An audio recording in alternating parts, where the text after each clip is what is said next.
در چند روز اخیر باز صدها مهاجر در رید و تفتیش‌های پلیس روسیه از این کشور رانده و ده‌ها نفر دیگر به جوابگری کشیده شدند و یا دعوتنامه حربی گرفتند. در منطقه پریماری روسیه در نتیجه عملیات نلیگال 2023 150 نفر را برای نقض قاعده‌های مهاجرت اخراج کردند. مقامات پریماری خبر دادند که 500 مورد قانون شکنی از سوی مهاجران آشکار شده است.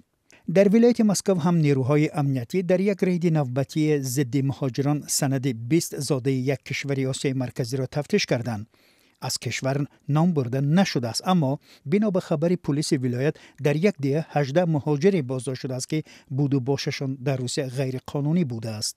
3 نفر آنها را از کشور خارج کردند و ضد 4 کس دیگر برای نقض قاعده‌های ورود به روسیه سند ترتیب دادند.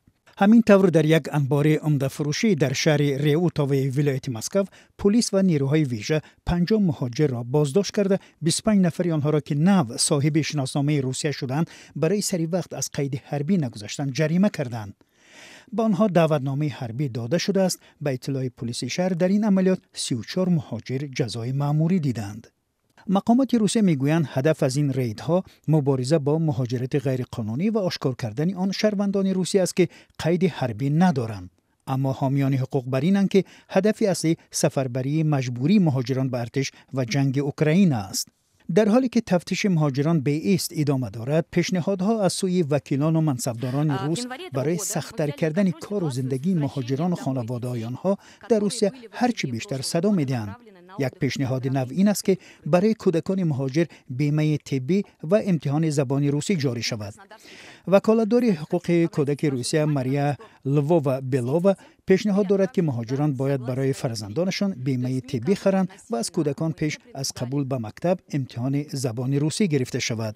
امبودسمن کودک در این باره در صفحه تلگرام خود نوشته است: به گفته وی تقریباً 20% کودکان مهاجران وقتی به مکتب قبول می شوند اصلا روسی را نمی دانند یا در سطح خیلی پست می دانند و این مطابق شوی آنها را به محیط نو دشوار می کند. مهم است که کودکان مهاجر با ارزش‌ها و عرف و عادت روسیه شناس شوند. این میتواند فاصله و جدایی‌ها را بین آنها و کودکان روس که در اکثر حالت باعث تحقیر شدن آنها می‌گردد برطرف کند و این کار باید هنوز تا زمان کوشیدن به روسیه کرده شود. در کشورهای آنها باید کارهای فهماندهی به راه ماند. وکالتدار حقوق کودک روسیه تاکید کرده است که روسیه کشور مهمان پذیر است، اما مهمانی هم قاعده‌های خود را دارد که باید رعایت شود. این اشاره به آن است که مهاجران حتی با گرفتن شهروندی نیز مهمان بودن خود را فراموش نکنند.